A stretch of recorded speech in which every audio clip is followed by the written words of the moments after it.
Hi, everyone.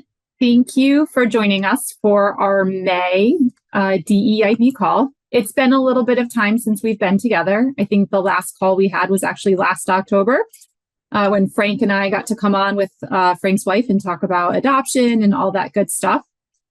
Today, we're actually here to talk about curbing the mental health crisis and conquering your own world. I'm joined today by two of our folks on the West Coast. So I'm sure many of you know Daniel O, who is our West Coast and Chicago market leader, and Matt Kogan, who is one of our West Coast sales managers. I wanted to thank them both before we start for their time today. For those of you who were here last year and joined in on our May mental health awareness call with Rob Siegel, you know that was a very moving call. Rob shared his very personal journey with us, and I want to thank Matt and Daniel for what they're about to share with this group as well. We are going to save some time at the end for questions. So if you think of things when we get to that point, please make sure you raise your hand. Loris and I will be able to unmute you. And I know Daniel and Matthew are looking forward to that. So Daniel, Matt, thanks for joining us. I'm going to jump right in. Daniel, I obviously know that this is something that you are very passionate about. It's something that I have heard you talk about a number of times. But can you tell me what makes you so passionate about mental health? Yeah, Devin, it's something I'm deeply passionate about because it's hit, unfortunately, way too close to home. When I was in high school, one of my closest cousins actually passed away prematurely in a car accident. And I saw depression ravage my aunt and uncle and my surviving cousin. On the other side of my family, I have a relative, a distant one, but they struggle with personality disorders, which certainly hasn't helped their cause. And then going back to junior high, I had a classmate that took their life prematurely. Um, Switching gears to the professional side over the last 20 years and working with others, something that's always been intriguing to me is the fact that I would say 7 to 8 out of 10 times, the things that I think keep advisors and staff members from breaking through that glass ceiling and getting to the next level of success or happiness oftentimes has nothing to do with what happens in the office or in conversations with clients. It actually has to do a lot with personal experiences, trauma, and sometimes baggage that they carry on over the years. So it's become my mission statement to help other people become more emotionally intelligent, psychologically tougher, and mentally more resilient. Because the way I see it, life doesn't get easier, and we have to get stronger because of it. Thank you, Daniel. And Matt, if I were to ask you the same question, I know, you've spent some time working with Daniel over the past couple of years, so I'm sure that's helped your passion as well. But I also know that you have a personal story as well. Yeah, for sure. And I appreciate the opportunity to speak. For myself, excuse me, for myself, it's similarly to Daniel's. It is a couple things that hit close to home.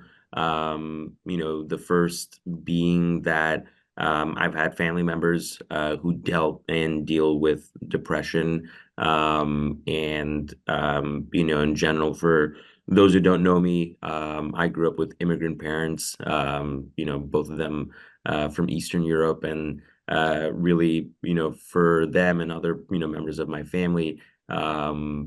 It's not really, mental health is not really something that they grew up thinking about, beyond just their generation. It's also, the environment which they grew up in was very much, you got to kind of suck it up and get through it. Not to mention they also grew up, with their parents being in like the military and stuff like that. So, there was a lot of things that kind of came together there. And I've seen, what it looks like and what it means, when you are able to take a back seat and just allow someone to be themselves, because just because they go through something like that or any other kind of mental health issues, or even just personal crises, it doesn't make them a bad person or that they're not capable of doing what we do or anything else in life. But I have seen kind of what it takes and what kind of toll it can take on not just the person but the people around them too. So definitely hits home there for me. And then in general, my best friend passed away from cancer when I was 17. I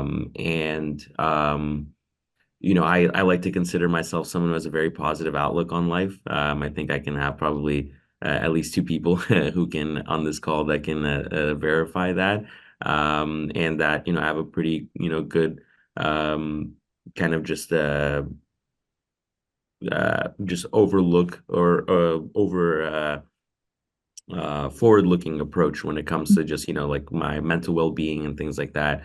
But one of the things is that I was fortunate enough to have friends and family and other people during a moment like that, because I know many people who've gone through something like that and they just were never the same. I take a little bit of kind of a little bit on myself in the sense of that person is no longer here anymore. And, I kind of try to do what best I can with me still being here. But at the same time, I don't think I can have that type of outlook without the people around me and, people who understand, what it takes to go through something like that. So, that's kind of the reason why, just mental health and, being strong from that perspective, along with emotionally as well, is something that, not only I take, seriously, but obviously Daniel has helped, our entire team really kind of embody that, not just for themselves, but for their practices and the people around them. Thank you, Matt. I know when we had this conversation earlier, I said I can relate to that. I grew up in a very Irish household and we don't show emotions. We don't cry. We don't hug, right? Like those things don't happen. So I very much, can relate to that sometimes. Daniel, why is this so important to you? Like, why have you made this your mission?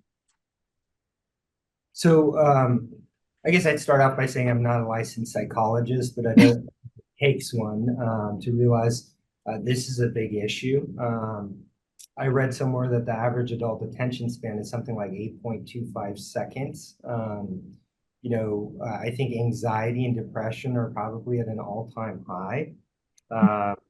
But something that's always been inspirational to me is actually the CIA, I've learned. And if you do a quick Google search, I think you'll see it in different places. But they actually look for people when they're interviewing spies, actually, or assets to be the next 007. They look for people with anxiety and paranoia. Sadly, I think the rest of the world would run from that. But it turns out that that weakness to them is actually a superpower. With communication being 90% nonverbal, that heightened state of awareness allows them to pick up on certain cues so that they're better able to accomplish what they need to in sometimes life-threatening situations. The second thing that they actually look for are people that are willing and capable or wanting actually to change. So they put their trainees into what they call simulated environments where they start to subject them to low doses of stress. They would taper off, give them a chance to recover, and then they heighten the dosage. And through that process of inoculation, they found that those people are more resilient. They're able to handle that stress and accomplish the things that they need to. So I guess it's important to me because there are things that we can do to protect ourselves from all the issues that are around us. And Daniel, we're going to get to that in just a minute about the things that you're doing to help others become, more mentally strong or healthier. But before we do, Matt, would you mind sharing with us why this is so important to you and helping others? Yeah, absolutely. I mean, besides what I mentioned, earlier and kind of having the more personal impacts, for me, I kind of succumbed to the combination of, how my parents grew up thinking, and also, fortunately enough, having life experiences that weren't great, but me not being, me not having my life be taken off course by it. And one of the things that kind of showed that to me, actually by Daniel, was that we have a team coach, and Daniel's gonna get into this as well, so kind of like a perfect segue. But we have a team coach who we've been working with for the last couple of years. And one of the things that when we first started with him was that, it was about the idea of, like taking box breathing and, kind of purposely like breathing in the morning to center yourself, and talking about, doing affirmations and, hyping yourself up, being your number one fan. And, I wasn't the first person to adopt. I'll be the first to admit that. And, Daniel and I have talked about this. And, for me, it was kind of like, well, like, I'm fine, there's nothing wrong with me. I haven't dealt with anything, knock on wood, thank God. I don't need kind of like all this, like, silly stuff. And that's how I looked at it, because it's like, my parents never, talked about box breathing or hyping yourself up and things like that. It just wasn't in their nature and, how they grew up. But, what I did find was that in working with our coach, and actually, I'd say that part of being, part of mental health awareness is also being open-minded, because you never know what someone's going through. And, this is just a small part of that, kind of opening up yourself and understanding, what does it take for somebody else to, maybe feel the way you do on a daily basis. Maybe your best day, or your worst day might be somebody's best day because of you don't know what they're going through.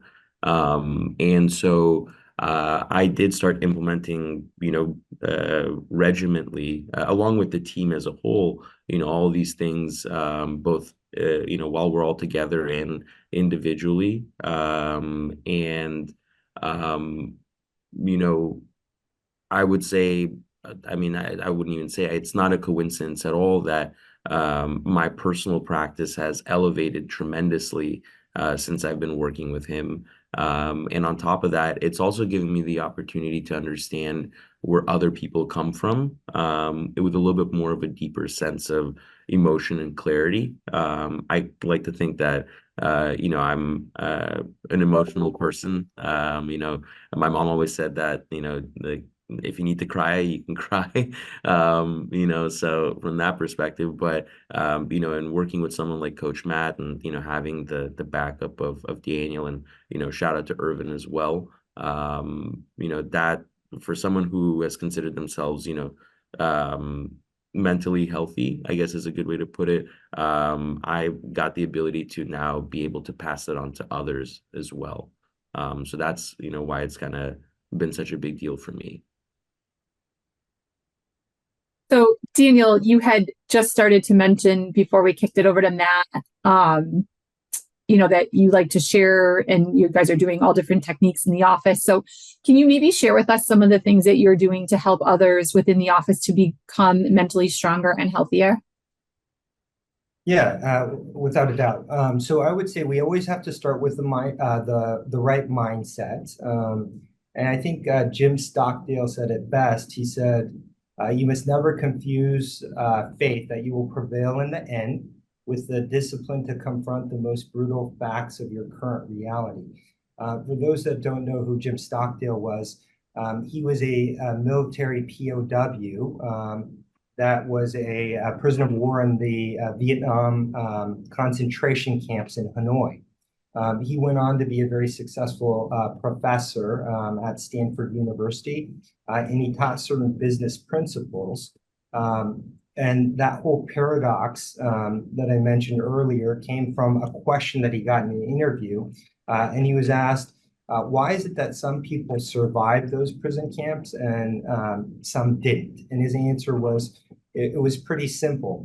The people that were overly optimistic that they would get rescued right away ended up dying of disappointment, versus the people that believed that they were going to get saved, but accepted that it's going to be a tough journey to get there, actually made it through. So we have to understand that this is a process. It doesn't happen overnight, and it's something that we need to be disciplined to on an ongoing basis. The second thing I would say is that addressing these issues starts with reprogramming your mind through a process of what they call neuroplasticity and mental conditioning. In a University of Washington study that tracked 30,000 adults over an 8-year period, they found that when somebody went through a heightened level of stress in a given year, they were 43% more likely to pass away prematurely.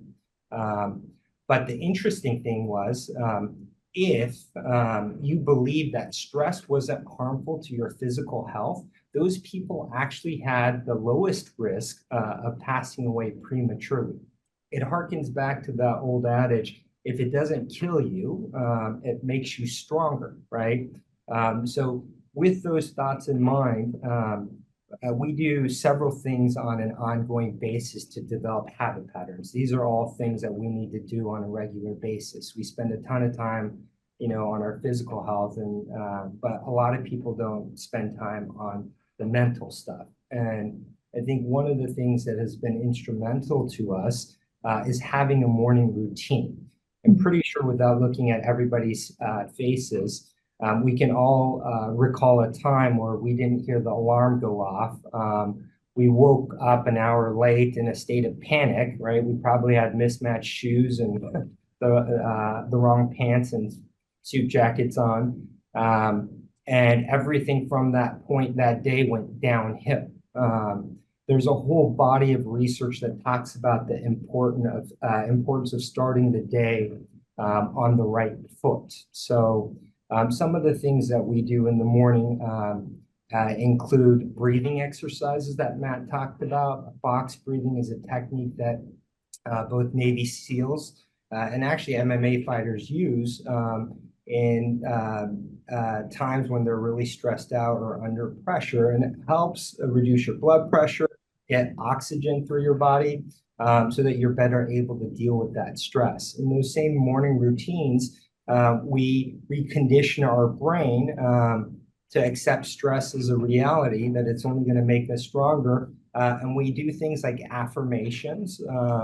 So that's talking things into existence, incantations. We role play and prepare for obstacles that are going to present itself during the day. So that's the way that we kick things off in the morning. On top of that, something I talk regularly about is making sure that we fill our energy tanks up, our emotional gas tanks, if you will. And on that front, most people just think of getting rest as sleep, right? But there are actually 7 other forms of rest that are critically important, because I'm sure we all can recall a time where we slept in, right, and got probably more sleep than we needed, but we still woke up tired, exhausted, frustrated, not feeling so great. Sleeping is passive rest, right? But there's also active rest, including exercising, stretching, getting a massage. There's a lot of work out there that talk about the mind-body connection. If your body isn't in a great place, it's tougher to be in a mentally strong place as well. So I think we need to take time on the weekends or where we can to make sure that we're also physically healthy. Beyond that, there's also mental rest, taking a break from overthinking, writing down checklists sometimes helps, just shutting down, meditating, breathing helps us do that in the morning as well, so that we can allow our brain to catch up with all the things that are going on around us physically. A third form of rest is social rest. Unfortunately, this is a tough one, especially for younger folks, but it's making sure that you surround yourself with the right people.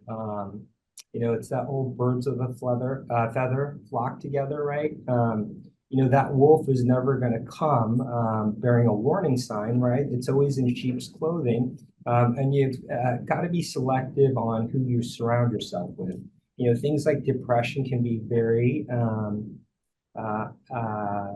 contagious. I'm not saying avoid those people, but make sure first and foremost you're in a good place before you can help others.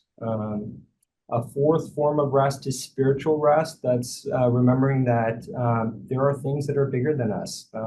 That could include volunteering, remembering the purpose of what we do. And for some, it's faith-based activities, like church, synagogue, other forms of religion.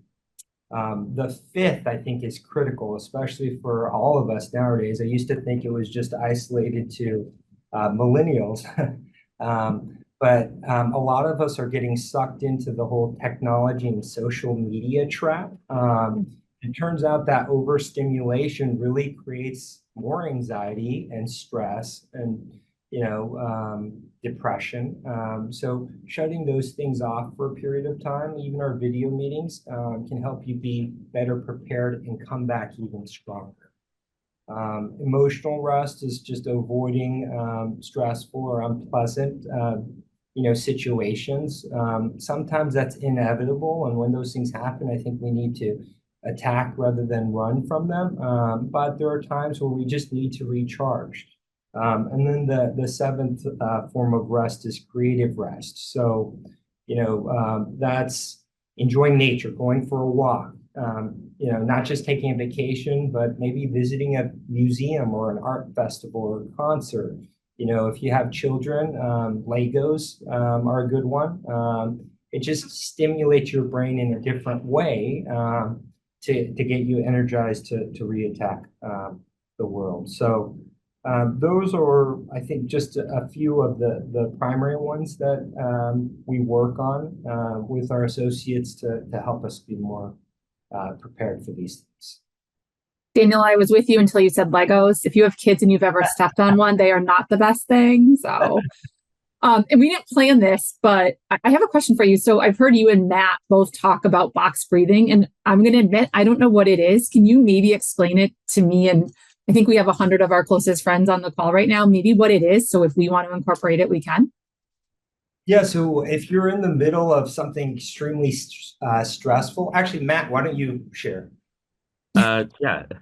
So basically it's a more strategized way of breathing or taking your breaths in to really allow you to just kind of come to a very um calm but also focused place. Daniel was kind of alluding to it that when we're stressed out, obviously we might notice it, excuse me, we might not, but our heart rate goes up.